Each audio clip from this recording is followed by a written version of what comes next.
Good morning. I hope everyone is off to a great start this morning. We are back with learning the 4 C's and addressing those. We are on week 3. The first week we learned about compassion and adding that into our discipline. Last week we learned about how to be conscious, and this week we are going to learn about consistency. Consistency is one I can pitch a tent and stay on all day. It could honestly be a whole category in and of itself.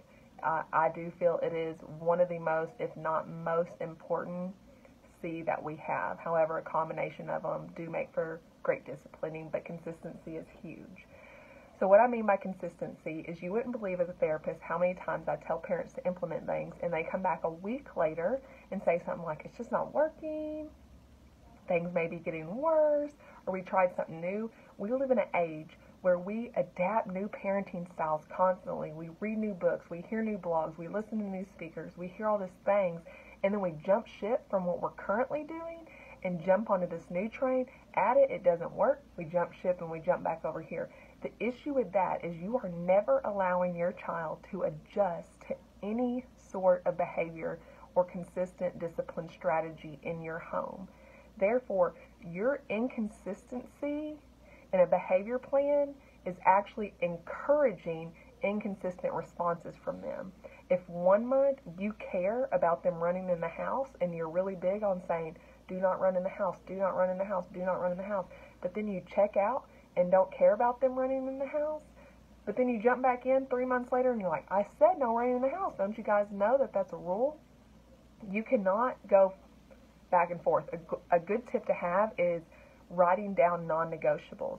It is a great tip to find 5 non-negotiables that you can have in your house that stay consistent no matter what. You can write these down, put them on the fridge, whatever it needs to do.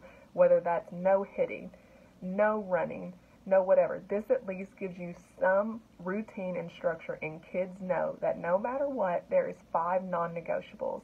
However, my biggest thing I want you to take away today is to stop jumping ship. Find what works for your family and stick to it. What works for mine might not work for yours, and vice versa. So figure out what you think would work best and then stick to it. I tell parents, usually it takes an average of 3 to 6 months to implement a new discipline strategy and see effects from it. So if you want to see positive effects from your children, try something and stick to it for 6 months minimum. If all of a sudden you're doing it for 2 weeks, you stop doing it for a week and jump back on, it resets the time to day 1. Stay consistent. You doing positive, consistent discipline strategies is going to increase the positive reinforcement of the way they respond to them. So you will see, if you're consistent, you will see an increase in their response, you will see an increase in their behavior, and you will start having more set routine in your house, which helps everyone. So this is the 3rd C. I hope you go back and watch the others and you're implementing these in your house. Have a great day.